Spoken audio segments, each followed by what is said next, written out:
CPC 1908 revision की तरफ चलते हैं। रिवीजन क्या चीज़ है?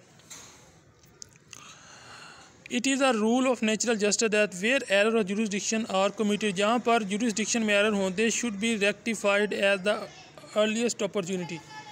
तो उसको बुनियादी तौर पर जो है वो हंगामी तौर पर सही करना चाहिए। Section 115 of CPC confers an exceptional and necessity power to fulfil the same, यानी कि सेक्शन 115 जो CPC का कन्फर्स अता करता है एन एक्सेप्शनल एंड नेसेसिटी, बहुत ज़्यादा ताकत टू फुलफिल दिस एम, इसका काम को पूरा करने के लिए। The scope of revisional jurisdiction under section 115 is confined to the extent of the misreading और the non reading of the evidence.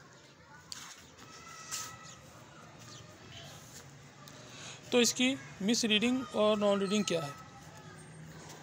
सबसे पहले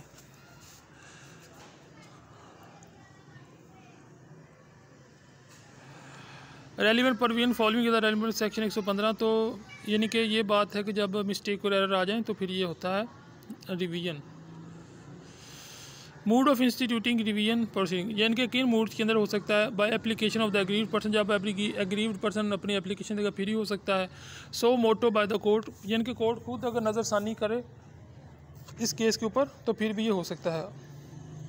authorities empower to hear High Court, district court additional ये revision कर सकती हैं। High court कर सकती है, डिस्ट्रिक्ट कोर्ट कर सकती है, एडिशनल कोर्ट कर सकती है। उसके बाद में condition for review, case decided, यानी कि केस डिसाइडेड हो गया, उसके अंदर मिस्टेक और एरर है तो फिर उसको सेक्शन 115 के तहत इसमें जो है वो किया जा सकता है। उसके बाद में case decided by the subordinate court, मतहत कोर्ट ने अगर कोई किया है, subordinate of the civil court, तो ये सब उसकी आगे किन केसेस की था?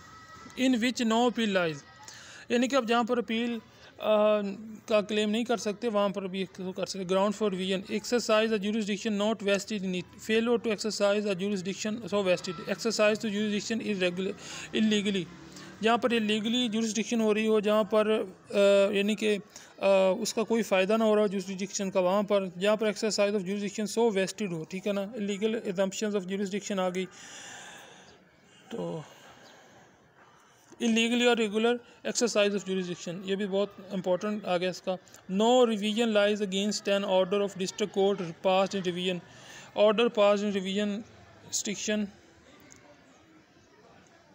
Difference between revision and appeal as to matter as to nature, substantive order, authority of to hear, powers, ground, scope as to continuation, initiation, limitation, second appeal lying and conclusion। आ गया simply कि जब case के अंदर कुछ errors हों, कुछ गलतियां हों, तो उसके अंदर आप इसकी रिवीजन की अपील कर सकते हैं।